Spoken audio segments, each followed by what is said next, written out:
अस्सलाम वालेकुम dear students. आज के वीडियो लेक्चर में हम एक सिस्टम डिस्कस करेंगे which perform simple harmonic motion and the system is the example is simple pendulum. Simple pendulum जो है वो एक एग्जांपल है सिंपल हार्मोनिक मोशन की। ठीक है, तो सिंपल पेंडुलम में क्या होता है हमारे पास, ये सपोज कोई सपोर्ट है जिससे हम जहाँ से हम पेंडुलम को हैंग करते हैं with the help of string. This is the string. String के नीचे हम टाई करते हैं a point mass that is called as Bob.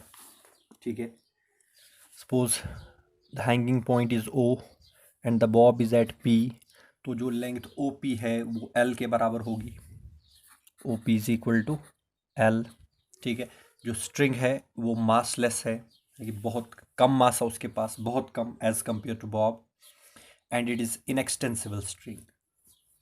Inextensible string, इसकी लेंथ में कोई चेंज नहीं होता है।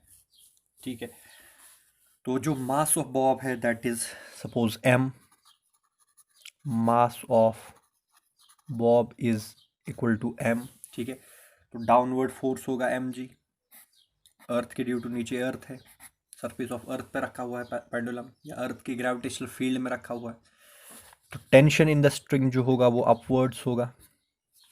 ठीक है, और टेंशन जो है वो वेट को बैलेंस करेगा, तो टी जो है एम जी के बराबर होगा।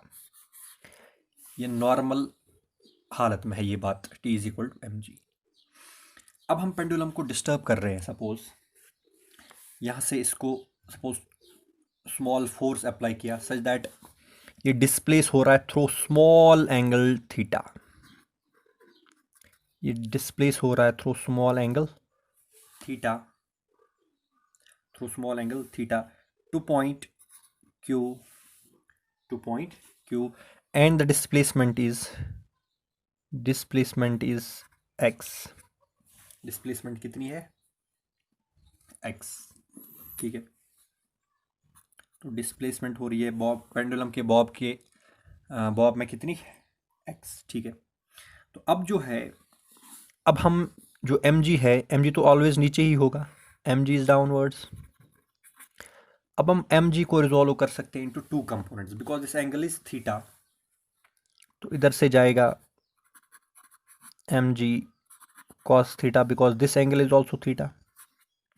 ठीक है, एंड परपेंडिकुलर कंपोनेंट इधर की तरफ आएगा कौन सा?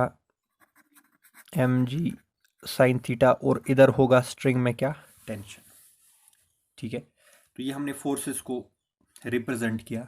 अब जो एम जी है, अब एम जी नहीं हम लेंगे क्योंकि एम जी को हमने रिजोल्व किया, इसकी जगह दो रेक्टेंगुलर कंपोनेंट्स आ गए, M G cos theta and M G sine theta. अब अगर आप फिगर में देखोगे, जो टेंशन है उसको कौन बैलेंस कर रहा है, यानी कि आफ्टर डिस्प्लेसमेंट, आफ्टर डिस्प्लेसमेंट, और ये बात याद रखना डिस्प्लेसमेंट हो रही है through small angle theta, theta is very very small. ठीक है, तो अब जो टी है वो एम जी कॉस थीटा के बराबर होगा। ठीक है, अब जो पॉइंट पी है, यानी कि यहाँ से आपने बॉब को धक्का दिया, इधर गया। ठीक है, तो ये बन गई मेन पोजीशन। अब ये इधर जाएगा, कहीं से वापस आएगा, एक्सट्रीम पोजीशन से वापस आएगा, तो जिस फोर्स से ये वापस आएगा that will be restoring force, और उसकी डायरेक्शन होगी टुवर्ड्स मेन पोजीशन, और वो वाला कंपोनेंट कौन सा है? M G sine theta. तो यहाँ पे एम जी कॉस थीटा जो है वो टेंशन इन द स्ट्रिंग को बैलेंस करेगा, और एम जी साइन थीटा जो है वो रेस्टोरिंग फोर्स प्रोवाइड करेगा। तो restoring force F is equal to M G sine theta, लेकिन जैसे मैंने अभी कहा थीटा स्मॉल है, तो we can take that F is equal to M G theta, and also we can use angle is equal to arc divided by radius. Angle is equal to arc divided by radius, arc यहाँ पे बन रही है x upon radius यहाँ पे बन रहा है लेंथ ऑफ स्ट्रिंग एल। ये जो आप देख रहे हो यहाँ पे जो कैंची बन रही है, ये एंगल थीटा, इसकी अपोजिट आर्क होगी ये आर्क एक्स, और लेंथ ऑफ स्ट्रिंग कितनी? एल, तो वही मैंने लिखा theta is equal to X by L. तो रेस्टोरिंग फोर्स बनेगा M G X upon L, और यहाँ पे रेस्टोरिंग फोर्स का ओरिजिन जो है, ये देखिए एफ में आ रहा है g, that is acceleration due to gravity. तो यहाँ पर रेस्टोरिंग फोर्स का ओरिजिन है ग्रेविटी, जो मैंने पिछले लेक्चर में भी बताया था, शायद 2-3 लेक्चर पहले, कि रेस्टोरिंग फोर्स ग्रेविटी के थ्रू भी प्रोवाइड हो सकता है, इलास्टिक फोर्स के थ्रू भी प्रोवाइड हो सकता है, जैसे हम स्प्रिंग में देखेंगे। इसी तरह से इलेक्ट्रोमैग्नेटिक फोर्स के ड्यू टू भी प्रोवाइड हो सकता है। तो यहाँ पर रेस्टोरिंग फोर्स दे रहा है ग्रेविटी, ठीक है। अब ये F is equal to mgx/L हमें निकला। एक्चुअली यहाँ पे माइनस आना चाहिए, लेकिन हम मैग्नीट्यूड की बात कर रहे हैं, हम वेक्टर फॉर्म में नहीं है अभी। अब जो स्टैंडर्ड इक्वेशन है रेस्टोरिंग फोर्स की, वो क्या है? F is equal to kx, F is equal to ks। हम ये प्रोसेस कर क्या रहे हैं? हमें करना है एक काम, जो ये सिंपल हार्मोनिक मोशन करेगा, बॉब ऑफ सिंपल पेंडुलम, इसके ऑसिलेशन का हमें क्या निकालना है? Time period. देखिए, इक्वेशन ऑफ सिंपल पेंडुलम हमें निकालनी है टाइम पीरियड की, ठीक है। तो F बराबर है kx, where k is called as restoring force constant and x is displacement, ठीक है। ये स्टैंडर्ड नोटेशन है, ये हमें स्टैंडर्ड इक्वेशन है, ये हमें रेस्टोरिंग फोर्स का वैल्यू आया। तो इसका मतलब हुआ, इम्प्लाइज, इन दोनों को अगर कंपेयर करेंगे या फ्रॉम फर्स्ट एंड सेकंड आप लिखेंगे, तो kx बराबर होगा mgx/L। kx is equal to mgx/L। Now x gone, k बराबर आएगा mg/L। Now k is what? Restoring force constant. और अगर आपको लास्ट लेक्चर में याद होगा, k बराबर होता है m ओमेगा स्क्वायर, k बराबर होता है m ओमेगा स्क्वायर। तो किसके बराबर होगा? mg/L। mm कैंसल, तो ओमेगा स्क्वायर होगा g/L।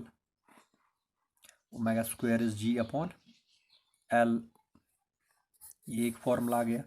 या omega is under root of g/L, यानी कि आप पेंडुलम के बॉब की ऑसिलेशन की एंगुलर फ्रीक्वेंसी निकाल सकते हो। करना क्या है? Under root of acceleration due to gravity divided by length of simple pendulum.